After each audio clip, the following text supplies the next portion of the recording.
Welcome back to Harbour Unboxed. Today we are going to look at the new 3rd gen Ryzen Threadripper 3970X and 3960X.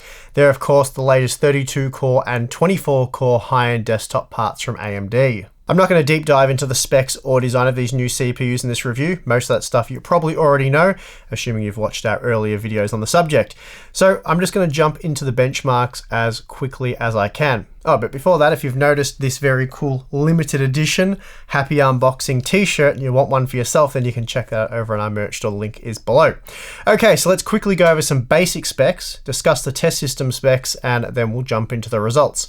But before that, today's video is sponsored by Deepcool and their Castle 360EX all-in-one liquid cooler. It incorporates Deepcool's patented anti-leak technology for improved reliability, while the large 360mm radiator and trio of TF120S fans ensure optimal performance. Complementing the performance is an RGB light show like no other. This is without a doubt one of the most visually stunning coolers on the market, and for that added peace of mind, the Castle 360EX is also backed by a 3-year warranty. So for more information, please check the link in the video description. Right, so the Ryzen Threadripper 3970X is a 32-core, 64-thread processor with a massive 128MB L3 cache. It runs at a base frequency of 3.7 GHz with a boost frequency of 4.5 GHz.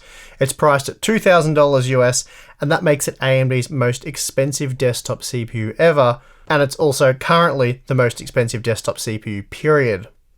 But if that's a bit too rich for your blood, maybe the Ryzen Threadripper 3960X, which costs $1,400 US, is more the go.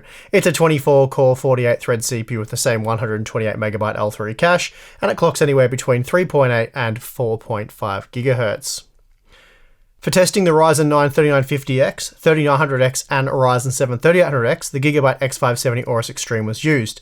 Then we have the MSI X399 Creator for the 2nd gen Threadripper 2990WX, 2950X, and 2920X. Then for the new 3rd gen Threadripper 3970X and 3960X, the Gigabyte TRX40 Aorus Extreme was used, and all boards were up to date using the latest BIOS. For the TRX40 board, this meant version F3B using a GISA 1.0.0.2, and all AMD configurations were cooled using a custom Corsair Hydro X loop with a 360mm rad.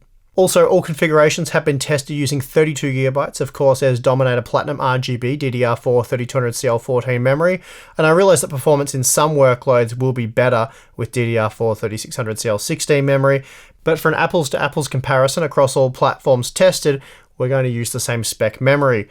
AMD has included a 64GB kit of Corsair's Dominator Platinum RGB DDR4 3600 memory, which I will use going forward, but since I'd already used the 32GB DDR4 3200 kit for updating all the Intel results, I stuck with that due to time constraints. Speaking of Intel, the Intel Cascade Lake X Core i9 10980XE and Skylake X Core i9 9920X, they were tested on the Gigabyte X299 Aorus Gaming 9, also using a Corsair Hydro X loop with a 360mm rad. Then for the mainstream Intel Core i9 9900K, that was tested on the Gigabyte Z390 Aorus using the same DDR4 3200CL14 memory, but it was cooled using the Corsair Hydro Series H115i RGB Platinum 280mm all-in-one liquid cooler. Also, please note that the all-in-one liquid cooler does not restrict the performance of the 1900K, so you are seeing maximum performance here, at least prior to any manual overclocking. Finally, the graphics card of choice is the MSI Trio GeForce RTX 2080 Ti. Okay, I think that about covers everything. Let's get into the benchmark results. Starting with Cinebench R20. Wow. Just wow. I don't know what more to say about this one. The Threadripper 3960X produced a score of 13,711 points. That's a 22% increase over AMD's previous 32-core 2990WX, and a whopping 56% faster than the new 18-core Core i9 10980XE. Again, you can see why Intel has continued to try and downplay the relevance of Cinebench. A rendering benchmark that I will just add is based on a real-world application. This really is an amazing result for AMD. Remember, the 3960X only has 33% more cores than the 10980XE, and yet it's over 50% faster in this test. Absolutely mind-blowing stuff. But what's truly amazing is the 17,000 point score produced by the 3970X. Not only does that make it 24% faster than the 24-core model, but also 94% faster than the 10980XE. Though I should point out that it does cost twice as much, so I suppose in terms of value they are quite similar. Still, I am really amazed by AMD's progress here. After all, Cinebench was one of the few Windows applications where the 2990WX crushed it, and yet despite that, here we're looking at a 52% performance boost with the 3970X. Incredible stuff. And single core performance, that's been an area where the Threadripper 2990WX really sucked, and the 2920X and 2950X really weren't much better. The new 3rd gen Threadripper models though, they absolutely corrected this, and in a big way. The 3970X and 3960X both scored 520 points, which put them slightly ahead of the Ryzen 9 3900X and Core i9 9900K. They're also well ahead of the Core i9 10980XE, so this should mean pretty decent gaming performance for these new Threadripper CPUs. For now, let's move on to the 7-zip file manager testing, and first up we have compression performance, and while this hasn't traditionally been a strong showing for AMD, the 3970X and 3960X absolutely crushed it once again. The 24-core 3960X was almost 40% faster than the 10980XE, and the 3970X almost 50% faster.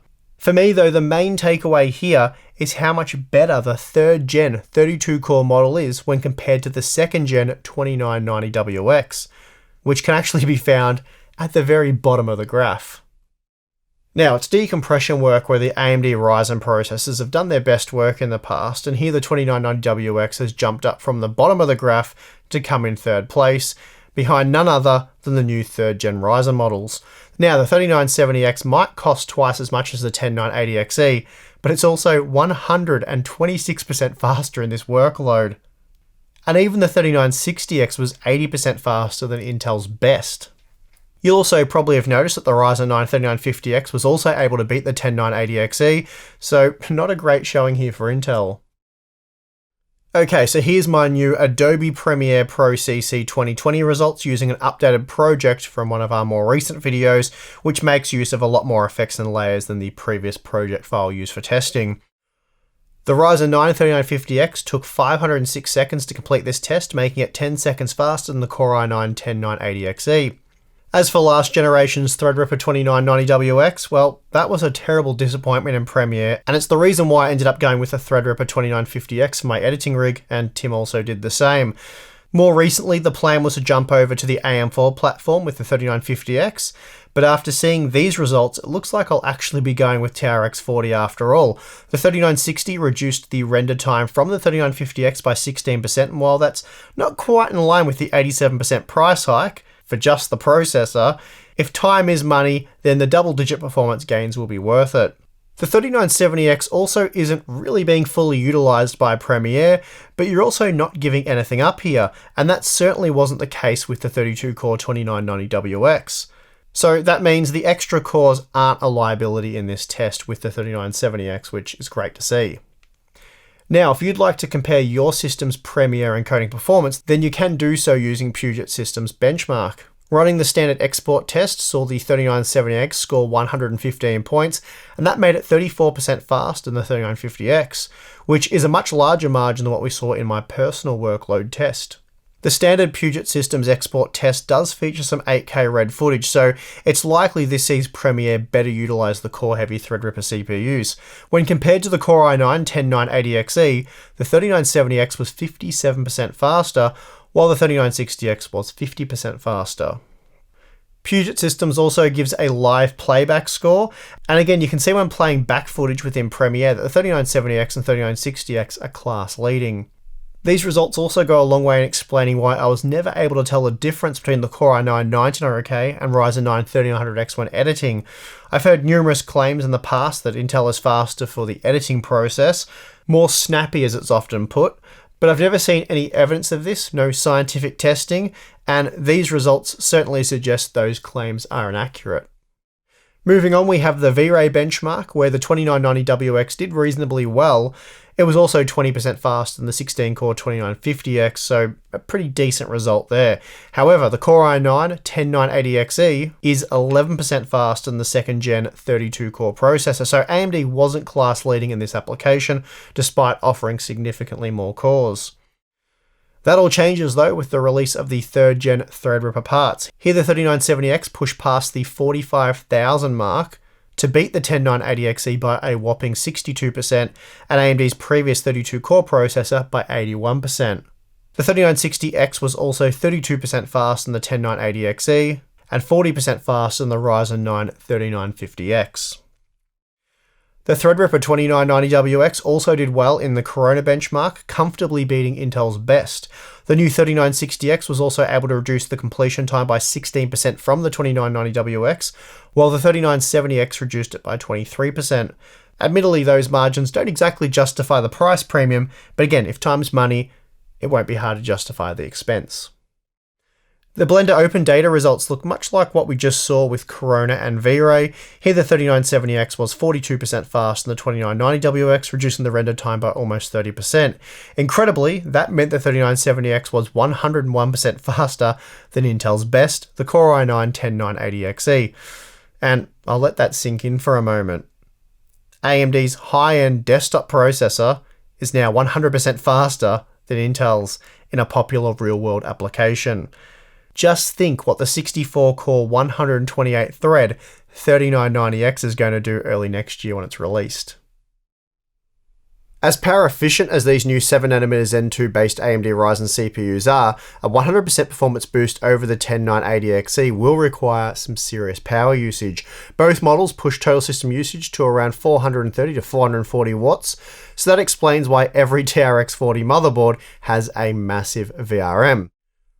Still, roughly a 20% power increase from the 2990WX certainly isn't bad, given how much faster these 3rd gen parts are. Moreover, in this test, total system consumption was pushed almost 40% higher than the Core i9 10980XE, but again, 100% more performance, so efficiency is strongly in AMD's favour on this one. Okay, so time for some gaming benchmarks, and starting with Battlefield 5, you'll probably struggle to believe what we're looking at here. Both 3rd gen Threadripper models outperformed even the Core i9 1900K, well, at least when looking at the average frame rate. They were still a little down for the 1% low result, but yeah, still a pretty incredible result here. Quite shockingly, here we're looking at a 9% increase in 1% low performance when going from the Ryzen 9 3950X to the new Threadripper 3970X. It's also worth noting that these new 3rd gen Threadripper CPUs provide the best Battlefield 5 experience I've seen yet. While CPUs such as the 1900K and 3950X are really buttery smooth, on occasion, albeit very rare occasion, they do suffer the odd stutter. This is just something I've attributed to the game, some sort of bug in the engine. Again, it's very rare that this happens, but when testing it does happen from time to time. Yet after extensive testing with the 3970X, I never saw a single frame stutter. No matter what happened in the game, frames remained constant and smooth at all times. I've honestly never experienced gaming performance like this in Battlefield 5 before, especially when using a Threadripper CPU. I mean, just look at the 2990WX. Again, amazing stuff here from these new 3rd gen Threadripper processors.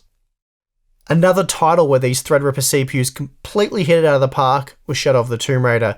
Again, both were quite a bit faster than the 3rd gen Ryzen AM4 models. In fact, a 20% increase over the 3950X doesn't seem to make any sense at all. Personally, I expected the 3970X to be roughly on par with the 3950X. So after retesting both the 3970X and 3900X 3 more times, the results were consistent. At first I thought perhaps the 3970X and its numerous better cores were just clocking higher. That could certainly be a contributing factor, but really that's all it would be. The jump from 4.2 GHz to 4.5 GHz, for example, is just a 7% frequency increase, so a 20% boost in performance can't come from frequency alone. After monitoring both CPUs side by side, the 3970X's operating frequency was just 1% higher at 4,375 MHz opposed to 4,275 MHz for the 3900X.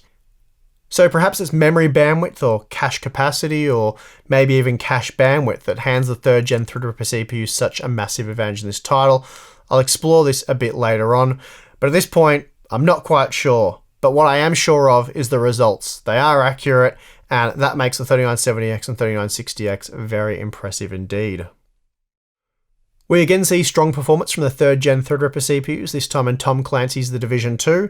Both the 3970X and 3960X managed to edge out the 1% low performance of the 9900K, while they managed the same 157 FPS on average. This also put them roughly on par with the Ryzen 9 3950X and 3900X. Meanwhile, the experience was very similar using the Core i9 10980XE, as the 3970X only managed to boost average frame rate performance by 5%. Still, when compared to the 2990WX, it's remarkable just how well these new 3rd gen Threadripper CPUs game. Tom Clancy's Ghost Recon Breakpoint isn't exactly the most CPU demanding game out there, but it's good to see that the 3970X and 3960X provide strong performance in this DirectX 11 title.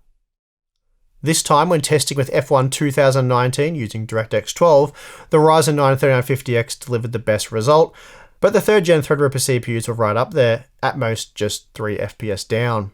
Both parts are also clearly faster than the 10980XE, though again I doubt you'll actually notice the difference in performance when going from 167 FPS on average to 176 FPS. Still, another excellent result for AMD and the new Threadripper processors. Oddly, performance in Borderlands 3 is a little down on the Ryzen 9 parts.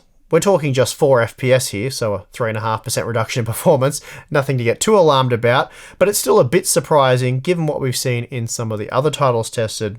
Still, to be within almost margin of error of the 1900K is a stellar result for these new 3rd gen Threadripper CPUs. And last up, we're going to have a look at Fortnite using its new DirectX 12 mode, and here the new 3rd gen Threadripper CPUs again trailed the Ryzen 9 parts by a small margin, this time up to 6% slower on average. The Core i9 19900K was much faster in this test, but Intel typically has an advantage in this title, so no big surprises there. Here we see that enabling PBO boosts performance by a further 3 to 4%. Not amazing, but if you want to boost performance without much effort, this works reasonably well. Manually overclocking the 3970X with 1.35 volts, I was able to overclock to 4.2 GHz on all cores, and at 1.4 volts I could boot into Windows at 4.3 GHz, but the system wasn't 100% stable. Anyway, at 4.2 GHz, you're looking at a 7% boost in performance for heavy workloads. But since the CPU clocks around 4.3 GHz when gaming, lighter tasks such as gaming may take a slight performance hit when manually overclocking.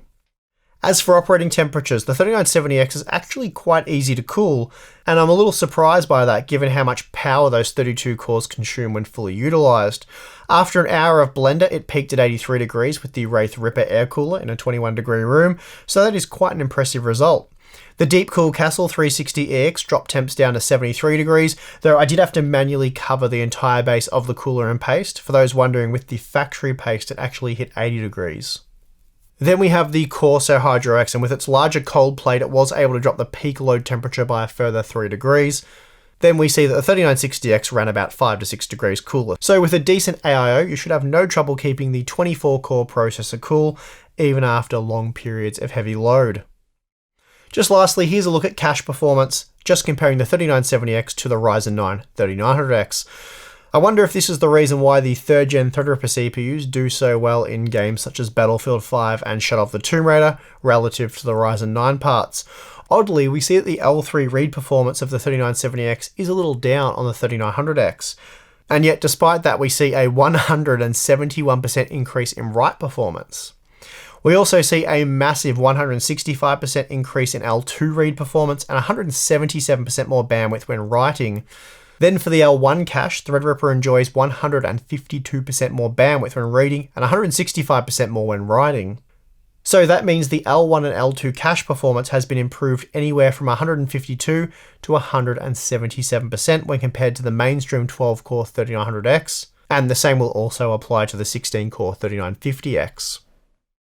Here's a look at price versus performance for the Puget Systems Standard Export Benchmark and Premiere. When compared to the 2nd gen Threadripper and 3rd gen AM4 Ryzen processors, you're certainly paying a hefty premium for that new 3rd gen Threadripper performance. That said, when compared to Intel's Cascade Lake X refresh, it's not that bad at all. Even at the heavily discounted price tag of $1,000, the Core i9-10980XE struggles to compete. In fact, here the 3960X offers more value.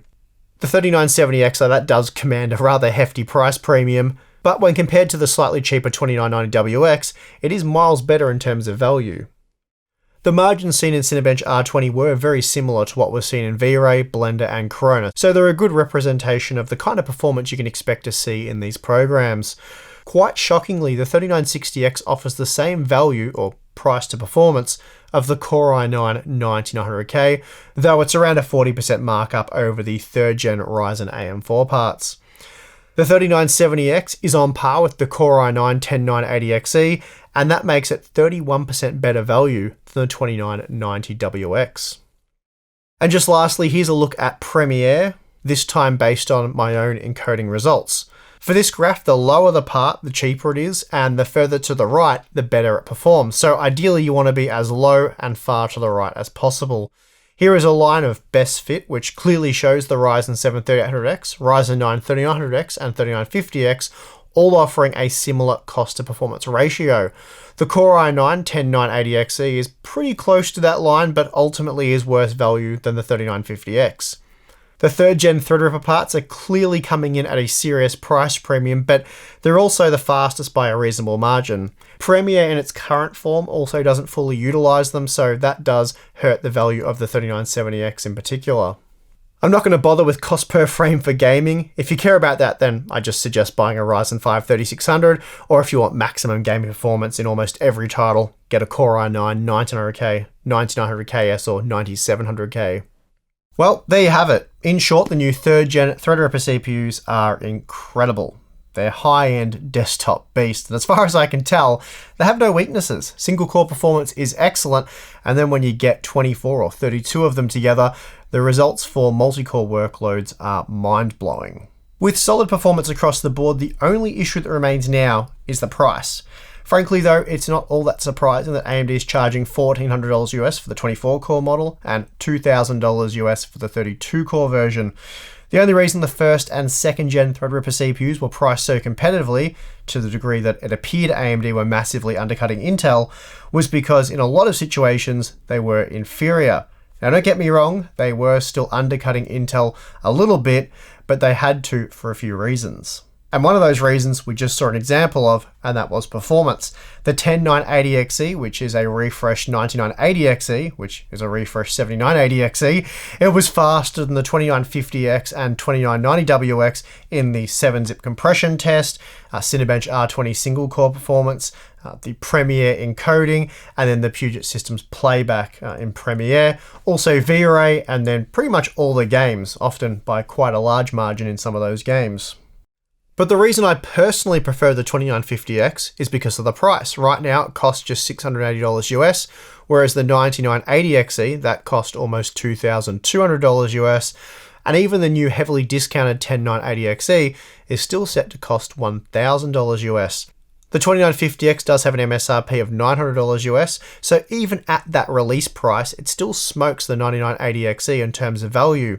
Of course, it's not all about price to performance for these high-end desktop CPUs, but the problem for Intel is that their 18-core processor is often only just faster, when it is faster. That being the case, AMD has decided that they're not going to axe their 2nd gen Threadripper range just yet. In fact, they say it will continue to coexist alongside the newer and more expensive 3rd gen Threadripper parts for the foreseeable. So if you're after a high-end desktop platform, maybe you need a truckload of PCIe lanes for example, then you still have the option of snagging a brand new 2nd gen Threadripper CPU without having to fork out well over $1,000 for a new 3rd gen model.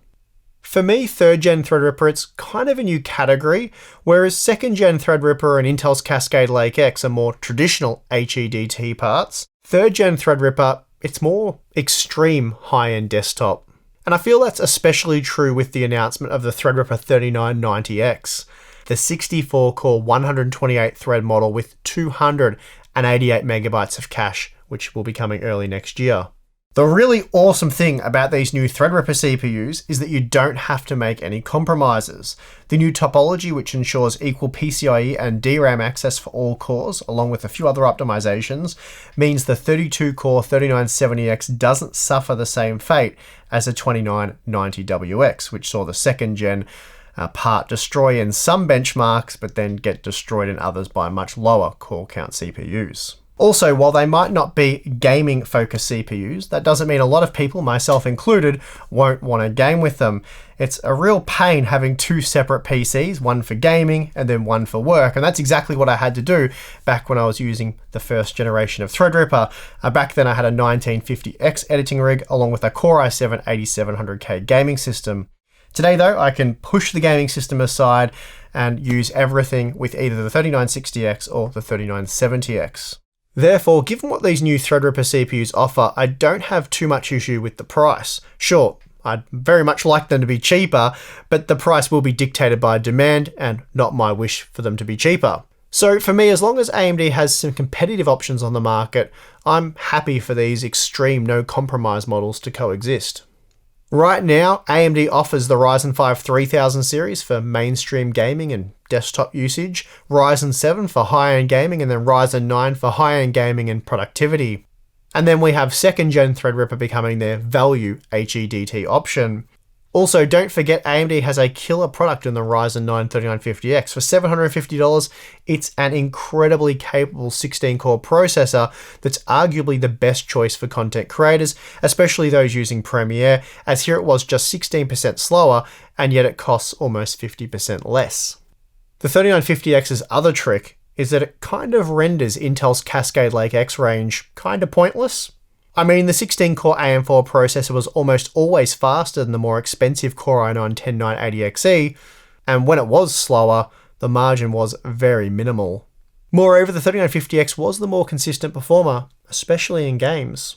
But alternatively, for those of you who do require more PCIe lanes, well, the 2950X seems to be the obvious choice there. Again, right now it is cheaper than even the 3950X.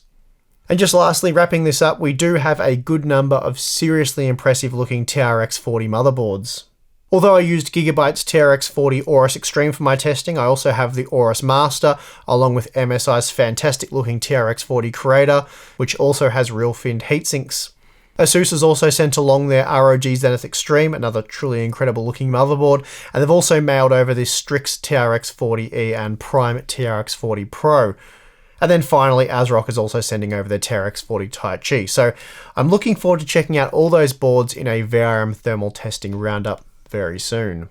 And that is going to do it for this one. If you enjoyed the video, do those YouTubey things. And if you appreciate the work we do at Hardware Unboxed and you want to get more involved with the channel, then join our Hardware Unboxed community over on Patreon. You will get access to our private Discord server, our monthly live streams, and we'll actually be doing that in a couple of days' time. So if you're a Patreon member, you can jump onto the live stream, ask us questions, and just get involved with whatever we're talking about at the time. Also, if you'd like one of these awesome limited edition Happy Unboxed or Unboxing Christmas t-shirts, I'm wearing the t-shirt right now, we also have a jumper.